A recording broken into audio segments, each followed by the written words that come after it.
there, very good evening and welcome to Primetime News on TV1, starting off with a look at your headlines for this evening.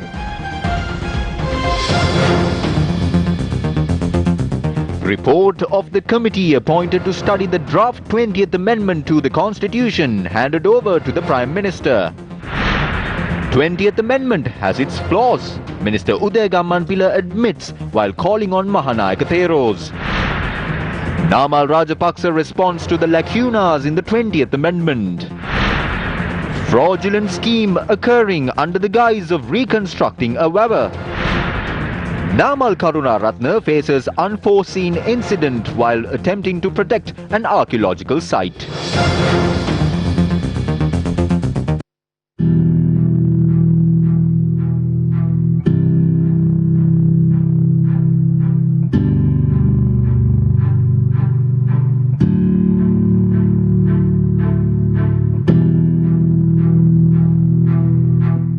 මාත්‍ය අවුරුදු 100 ගණන් පැරණි ගස් කොම් ගස් ටික ගලවලා දැම්ම. මු කඳන් ටික පැටවුවා. මුල් ටික ගවට දැම්මා. මේක තමයි මේ පාලකයෝ කරන වැඩි. ජාතික අපරාධයක් නේ මාත්‍යෝ මේ. අවුරුදු 100 ගණන් පැරණි ගස්. Trees dating back centuries have been uprooted from the Ihalatalawa Wawa in Anuradhapura. However, area residents allege that the age-old trees have been uprooted by contractors under the guise of reconstructing the Ihalatalawa Wawa. The refurbishment of the Ihalatalawa Wawa in Anuradhapura had commenced about 10 months ago following requests made by farmers for a very long time. According to a bill body erected for the project, 30 million rupees had been allocated for the refurbishment under the Climate Impact Reduction Program. The project is funded by the World Bank. The task of removing silt from the Wawa along with the constructing of a bund and a spill gate had been entrusted with the construction company identified as Jairatna Contracts located in the Galnava area. Regardless of where the silt had been removed from the Wawa, our cameras captured how large amounts of soil had been removed from certain areas in the Wawa. A large number of trees that protected the Wawa have been removed for this project. The trees had been used to obtain timber, with its remaining parts being dumped into the Wawa. They dug holes in several areas in the tank. That is what they did. They cut down the trees and dug holes as well. As a result of this, the amount of soil has exceeded the height of the bund in the tank. This Wawa would be beautiful if it had remained untouched. They have dug holes across the Wawa.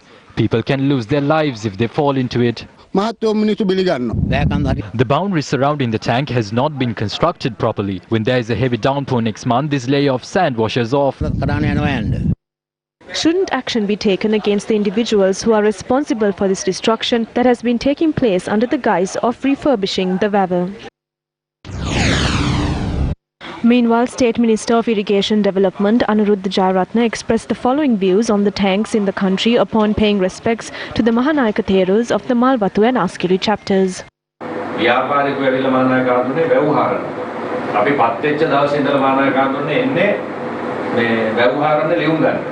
එක්කෝ භෝජන සේවා කොමසාරිස්තුමාට කියන්න කියනවා එක්කෝ වාරි මාර්ග අධ්‍යක්ෂ දෙන්නෙල්ට කියන්න කියනවා මානායකතුනේ එක දිස්ත්‍රික්කයක් දෙනවා වැව් 17ක් සම්පූර්ණයෙන්ම විනාශ කරලා දැන් පාවිච්චි කරන්න ඕනේ මානායකතුනේ අපි හැම වැවකටම අපි පෙළපතක් හදනවා ඒ කරලා අපි ගයිඩ්ලයින් එකක් හදනවා මේ වැව් ටික අපි මොනවා හරි අපි ආය පාරක් ඒකේ පාස්පෝර්ට් මොනවා හරි අයින් කරනවා නම් හරි ඒක ආය අලුත් වැඩියා කරනවා නම් හරි ඒ කරන ක්‍රමවේදය මොකක්ද කියලා දැන් වෙලා තියෙන්නේ නිකන් ලියුම දෙනවා අහවල් වැව සුද්ධ කරන්න. ඉතින් වැලියෙම වුණොත් මානාකාවරනේ බන්ටකෙන් එහාට යනකල් මේ කල්ලගෙන යනවා. ඉතින් දැන් ඉස්සරහට එහෙම කරන්න දෙන්නේ නැහැ මානාකාවරන.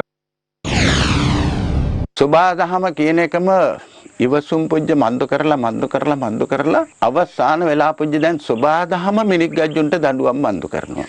හැබැයි මෙහෙම විනාශයක් මන්ද වේගෙන මං ගැච්චුවොත් කොරෝනා මංගච්චලා චීනේ ඇමරිකා පෝර්ගම් පුජ්ජේ මිනික් ගජ්ජු මියබට දැම්මට වැඩි තැනින් ලෝකෙම මිනික් ගජ්ජුන්ට එක දවස් පුජ්ජක මියබට දමන්න මන්දු වෙයි. මේ ආසාව තණ්හාව කියන එකම නතර පුජ්ජ මන්දු කරලා මේ පරිසරය කියන එකම ආරක්ෂා කරන මන්දු කරගන්න ලොරි පුජ්ජවල් පැටවුම් පුජ්ජ මන්දු කරනවා රුකම් පුජ්ජවල් පට ඇරලා. හැබැයි මේතනින් ඇල්ලුම් පොජ්ජ මන්දු කරගන්නේ දඬු කැච්චේ මංගච්චන එකම. මේතන කැපුම් පොජ්ජ මන්දු කරුවේ මොන එකාද? මේතන කොළ පොජ්ජට මන්දු කරගත්තේ මොන එකාද? මේතන කොන්ත්‍රාත් වෙන මන්දු කරගෙන ඉඳින්නේ මොන එකාද කියන එකම ගැන හෙවුම් පොජ්ජ මන්දු කරගන්න කොදුයි. මේ ඇත්තටම ආණ්ඩුවට කතා දමනවා. එහෙම එකමෙක් මන්දු වුණා නම් ඒතන අග්ගතනේ ඉඳති බාලා මංගච්චන්න ඕනි මුල් පොජ්ජෙට. එහෙම කොදෝවිලා අර තැනමක එකමෙක් ඇල්ලුම් පොජ්ජ මන්දු කරගත්තට වැඩ පොජ්ජක් කොදුයි. We will not allow any individual who harms the environment to escape the law. Regardless of how powerful that individual is, we will take action against them. We have taken steps to arrest those who caused harm to Ramsar wetlands. The order has been issued for their arrest. In the incident that took place in the land of the Cement Corporation in Wanathavilluwa, we have intervened and allowed them to continue farming. Similarly, we will intervene into the incidents that took place at Knuckles, Nuwaralia and Kandy. Regardless of how powerful those individuals are, we will definitely impose the maximum possible punishment within the legal framework of our country. If required, we will go to the extent of imposing new laws to take action against them. That is because we have to intervene to protect the environment. I will not allow that to take place under any circumstances as long as I hold this position. We will remain committed to protect the environment. This is what ancient irrigation technology specialist and writer Sri Prananda had to say about the value of a weather.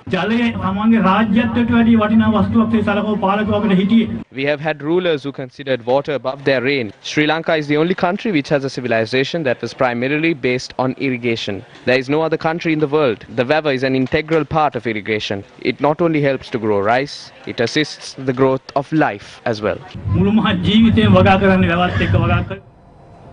The committee appointed to study the draft 20th Amendment to the Constitution submitted its report to the Prime Minister today. The Prime Minister's office said that the report had been handed over at Temple Trees. The committee had provided recommendations on new provisions that must be included in the amendment and the provisions that need to be revised in the drafted bill.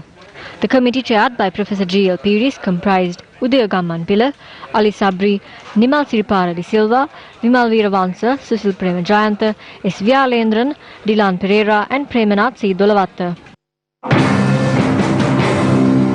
Udaya Gammanpila, who is a member of the committee appointed by the Prime Minister to look into the draft 20th Amendment to the Constitution, said that steps have been taken to rectify the lapses of the draft. Gammanpila expressed more views in this regard when he called upon the Mahanayaka of the Asgiru chapter of the Siam sect, Most Venerable Warakagoda Gnanaratna Thero in Kandy today.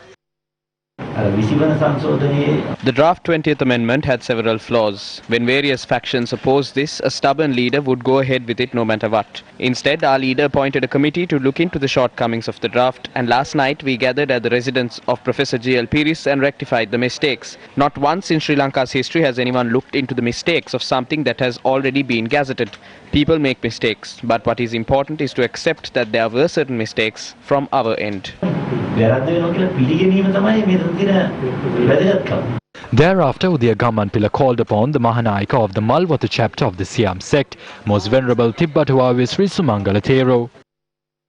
Calling upon the chief incumbent of the Gatame Rajopavanarama temple, Venerable Kappadiyagoda Sirivimala Thero, the minister expressed his views on the limitation of the authority imposed on the Auditor General's department by the draft 20th Amendment. As a minister, I would like to express their public opinion, but we have said what has to be said in writing. State institutions such as Sri Lankan Airlines have incurred massive losses in millions and billions. The Treasury provides money to compensate for those losses. That is public money. You find out what happened to that money only when the Auditor General presents his report to Parliament.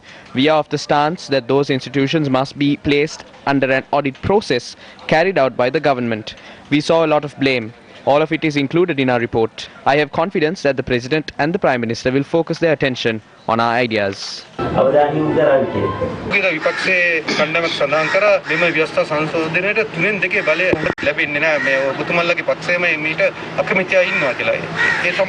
ලියන්න තිබෙන මල්ල ඔබා බලුණු කුමටෑ කියලා පරණ සිංහල කියවනක් තියෙනවනේ. තුනෙන් දෙක පෙන්වන්න ඕනි. දැන් නෙවෙයිනේ. ඡන්දෙ මිසන් දවසටනේ. අපි එදාට බලාගමු. විනිවිදභාවය ගැන කතා කරපු රජය The government that spoke about transparency has now exempted the Prime Minister's office and the Presidential Secretariat from being audited under the draft amendment. We wish to ask the President and the Prime Minister what is the objective of exempting the Prime Minister's office and the Presidential Secretariat from doing that. We saw once that the Prime Minister had said that he was unaware of this until it was sent to be gazetted. This is hilarious. Did they send the amendment to be gazetted without the knowledge of the Prime Minister? If the government does not have the backbone to even say who had drafted the 20th Amendment, this shows what type of a constitution would be drafted by them in the future. ඊළඟට මේ ආණ්ඩුව හදන්න යන විවස්සාව කොහොම විවස්සාවක් වෙයිද කියලා. එනකොටත් මේක අඩුපාඩු තියෙනවා කියලා කියන කවුද ඇත්තටම මේක හදලා තියෙන්නේ? ඒක කවුද හැදුවේ කියන එක දන්නේ අධිකරණ ඇමතිතුමා. එතුමාගෙන් තමයි ඔබතුමාලට ඒක අහගන්න පුළුවන්. එතුමා දන්නේ. එහෙනම් ඉතින් මම කොහොමදත් දන්නේ නැහැ. The committee appointed by the Prime Minister to examine the draft 20th Amendment met at the residence of Professor G.L. Piris yesterday. Journalists attempted to raise questions from Justice Minister President's Counsel Ali Sabri. ඔබතුමාගේ අදහස් තමයි ඉතාමත් වැදගත් වෙන්නේ. ඔබතුමා තමයි මේක ඉදිරිපත් කරේ. විශේෂයෙන් වගකීම් පුජ්‍යලෙක් කොහොමද?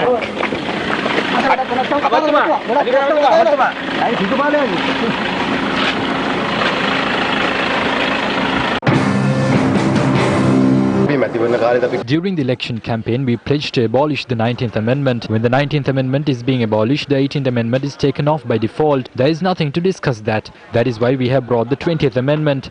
If there is any issue regarding that, anyone can go to court. There is no obstruction towards that.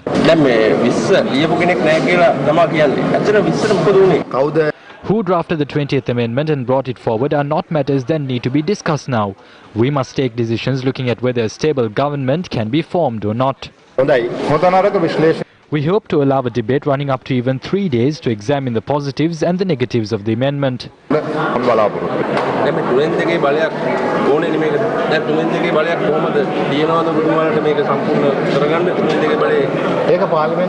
That can be seen when we table it in Parliament. We believe that some individuals might vote for it considering its positive nature.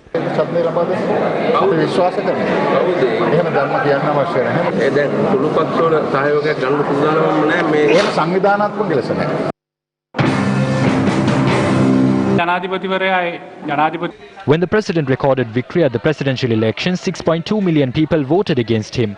We are requesting the government to avoid using the mandate granted by 6.9 million people to belittle the 6.2 million people who voted against him. Draw your attention towards that. In a democratic society, the responsibility of the government is to seek the opinion of the opposition. Instead of that, if they think that they can act according to their own whims and fancies simply because they have received the mandate, the country will move towards the wrong path. This tragedy will ultimately end in bloodshed. A seminar under the name Let Us Defeat the 20th Amendment was held today in line with the International Day of Democracy at the Colombo Municipal Council Hall. The seminar was organized by several civil organizations, including the Progress with the 19th Movement.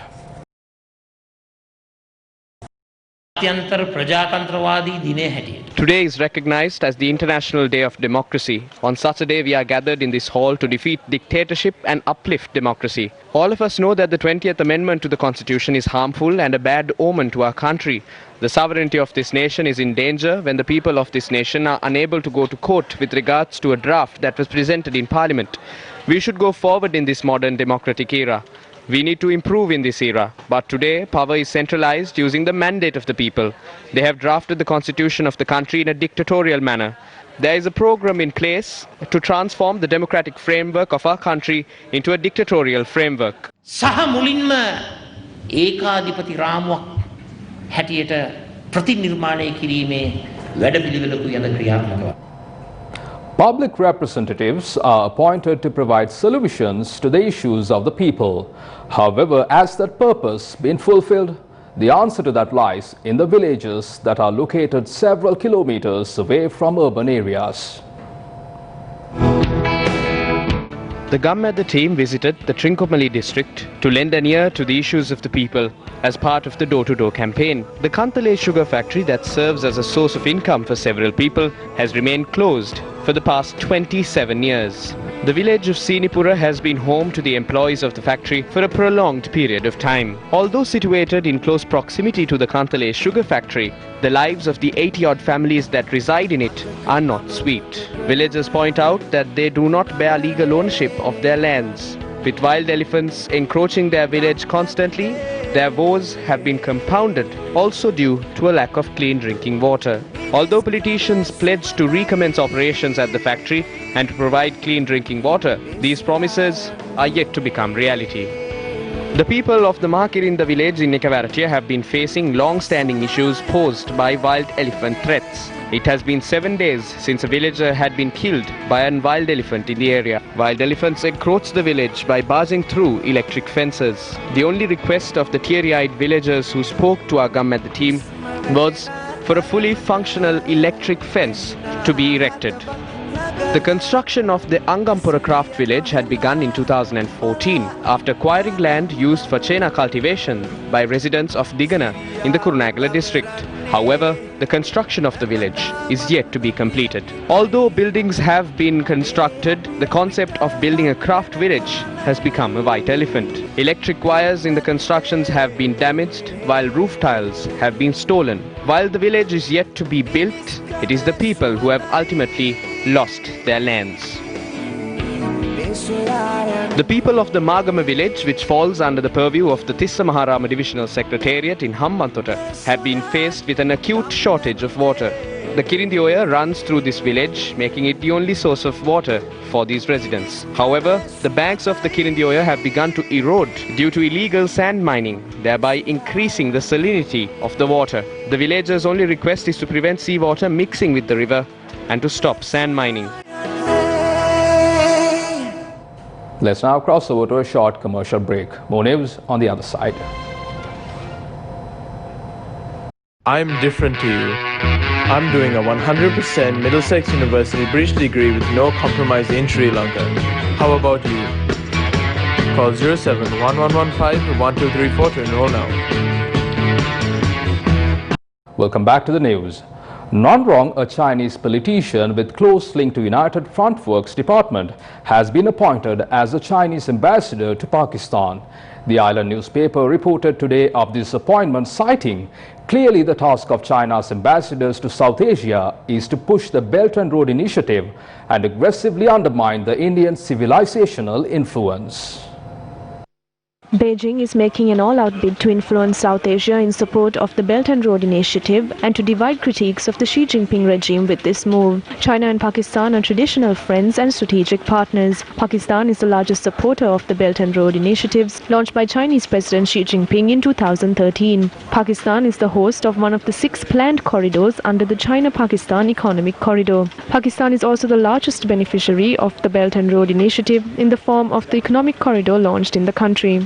Prior to Nan Rong, several Chinese ambassadors were career diplomats and had served in the diplomatic assignments in several countries before their appointment as ambassador to Pakistan. A report filed from New Delhi says a study of Chinese ambassadors posted in South Asia shows that Beijing's present representatives to Bangladesh and former Chinese ambassador to Sri Lanka had links with the United Front Work Department. This organization, in which President Xi Jinping served for many years, is mandated with psychological operations with the task of influencing political, economic and intellectuals in other countries and the objective of systematic penetration into the systems of targeted countries. The Asian Development Bank forecast Sri Lanka's gross domestic product growth rate to decline by 5.5% in 2020 amid the outbreak of COVID-19. According to the ADB's revised statistics, Sri Lanka's GDP growth rate is expected to increase by 4.1% in 2021. Meanwhile, the Colombo Stock Exchange continued to post gains this week, with turnover topping Rs 3.2 billion today. The all-share price index gained 43.09 basis points and increased to 5,533.69, while the S&P SL20 gained 6.56 basis points to close at 2,389.33 today. However, State Minister Minister of Money and Capital Market and State Enterprise Reforms, Ajit Niwad Cabral, said today that the central bank, along with several other stakeholders, are currently working on a swap agreement where depreciation pressure will be addressed for foreign investors. He added that the government is currently working on rebuilding investor confidence and has an ambitious plan of 5 years to bring back Sri Lanka to the growth path. The Walalla Vita Pradeshya Sabha approved a proposal to abolish provincial councils today. The Walalla Vita Pradeshya Sabha met under its chairman Udeniyathu Korala today. Sri Lanka Freedom Party councillor Nalika Samaravira had put forward a motion to abolish provincial councils and to transfer their powers to local authorities. A vote was held with regard to the motion during the sitting. 21 out of 23 councillors had voted in favour of the proposal, while one councillor was absent and another had abstained. Former Member of Parliament Saman Ratnapriya made a revelation regarding certain imports which were made in the past. He made this revelation at a media briefing held earlier today. This government is functioning on lies. They claim that the importation of ethanol will be prohibited. During the time between the 1st of January and the 31st of August this year, the government has brought down 2 million litres of ethanol. Cattle slaughter is banned, importing luxury goods is banned, importing turmeric is banned. However, beer is imported, whiskey is brought down, wine is brought down. The excise revenue for the month of June was 8,817 million. In July, it was 13,557 million. Are you satisfied now? Difference between the 2 months is 4,700 million rupees. After the ban, more than 70 million litres of beer have been imported. More than 680 million litres of wine was imported. More than 130 million litres of whiskey and brandy. The government does what it pleases, but omits what it does not want to do.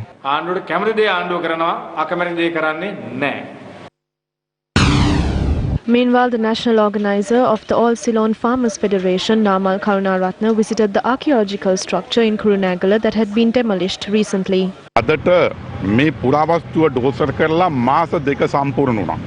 It has been 8 months since this archaeological site had been demolished. This was done in violation of 3 acts. Those responsible are still at large. The people who filed cases against that have received letters of demand. Sometimes we might go to prison while those responsible for demolishing these structures may go scot-free. This structure was demolished before the general election. After the election, they began to clear land in Singharaja. Sensitive ecological zones have been cleared. They have begun to destroy areas that are of environmental importance.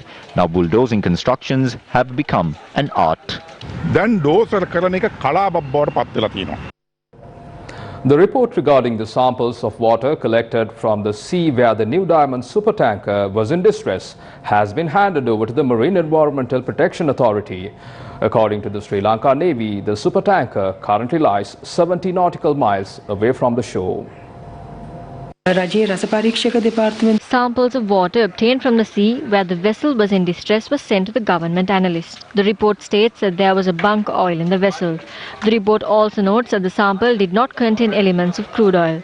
So we can conclude that no crude oil leak has occurred. On the 3rd of this month, a fire erupted on board the New Diamond supertanker, which was carrying 270,000 metric tons of crude oil. Several stakeholders, including the Sri Lankan Navy, Air Force and Ports Authority, engaged in a relentless effort over a number of days to control the blaze. The arrest should be made now. The charge should be neglecting duty. The captain and the crew have not issued a message saying the vessel is in distress. According to the IMO Salvage Convention, we are bound to receive the salvage cost because we have done everything. The owners of the ship is a separate team in Africa. The vessel is managed by a Greek company. They have provided false information to our officers. Salvage reward එක අනිවාර්යයෙන්ම 100%ක් අපිට ලැබෙන්න ඕනේ. We should claim the salvage reward. If that is to be obtained, we should take custody of the vessel and tug it to our waters. If it is not done, others can tug the vessel away and change its name. If that happens, we cannot recover the costs we incurred. We should not act to keep the vessel in our custody. It is our duty to help any vessel in distress in our waters and ensure that our marine environment is protected. We intend to recover the cost through insurance claims. Bringing the vessel back to our waters is a responsibility we cannot bear. අපිට ගේනවා කියන්නේ අපිට දරා ගන්න බැරි වගකීමක් දරා ගන්න බැරි බරක්. The cross-examination of former State Intelligence Service Director Nilanta Jayawardena took place at the Presidential Commission probing the April 21st attacks today.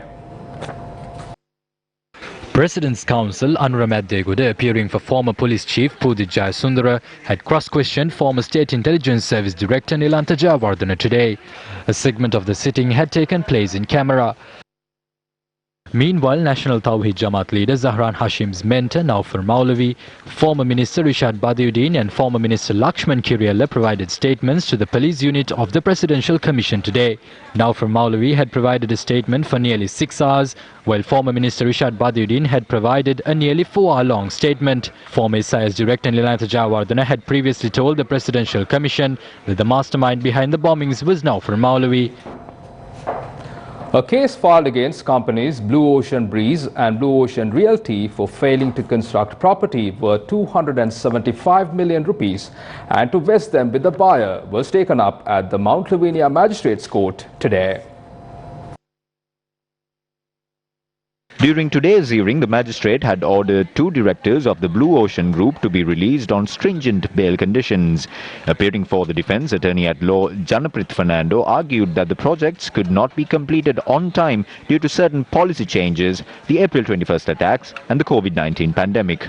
He told court that the construction of the property in question would recommence and would be concluded by September next year. President's Counsels Faisal Mustafa and Vasanta Navaratna Bandara, who appeared for the plaintiff, emphasized that their client had deposited funds worth 275 million rupees. They pointed out that the company had failed to vest the property with their client within the stipulated time period.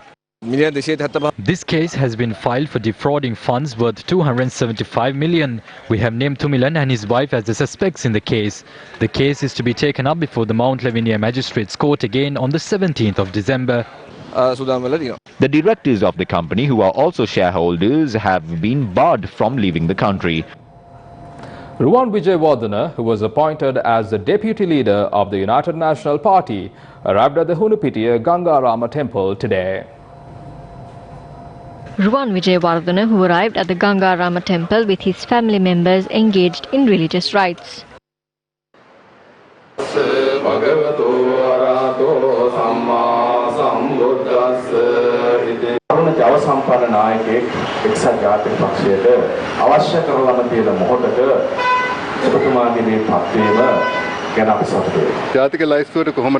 I don't expect to be on the national list anyway. My only hope is to restructure the party. Also, the Samagijana Balawege is a group of the people that left the UNP. Some people have discussed it with me recently. The UNP is still in their minds, and when the opposition is working, they are ready to work with them.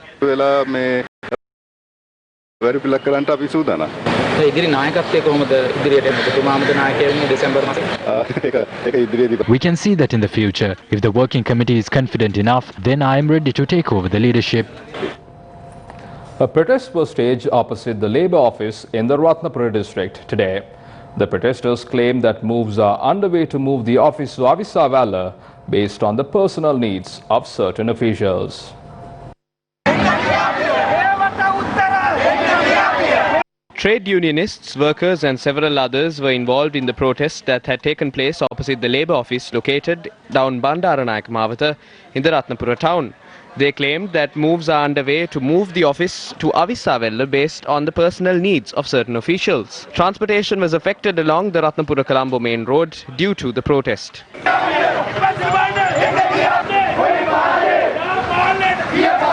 ජනතාව අඩි 10 කාමරේ ජීවත් වෙන්නේ. ඒ මිනිස්සුන්ට ඒ පසුකම තියනවාද? තනි පුද්ගලිකයේ අවස්ථාවට තමයි මේක කරන්නේ. අපි කම්කරුවෝ මෙතන හැල වැඩ කරගන්න එන්නේ. සියට වැඩ කරලා අපි අවිසාවෙනට ගෙනිච්චොත් මේක පුද්ගලික වාසිය තකා මිනිස්සු මේක අරන් යන්න හදන්නේ. මේක අපි අරන් ගියා කියලා අපි දෙන්නෙක් යන්න ඕනේ අවිසාවෙනට යනවා නම්. දෙන්නෙක් අරගෙන ගිහලා වියදම කීයද? 80න් දෙන්නෙක් අරන් ගියොත් 1500ක් විතර අපිට වැය වෙනවා. ඉතින් අපි ඉල්ලන්නේ මෙතන මේ කාර්යය අපිට මෙතන ලබා දෙන්න. ආණ්ඩුකාරතුමනේ මේකට අපට නියම විසඳුමක් අවශ්‍යයි. ඒ විසඳුම දෙනකන් අපේ කම්කරුවත් එක්ක. The Deputy Commissioner of the Sabaragamuwa zone said that the decision to relocate the office had been made based on certain service requirements.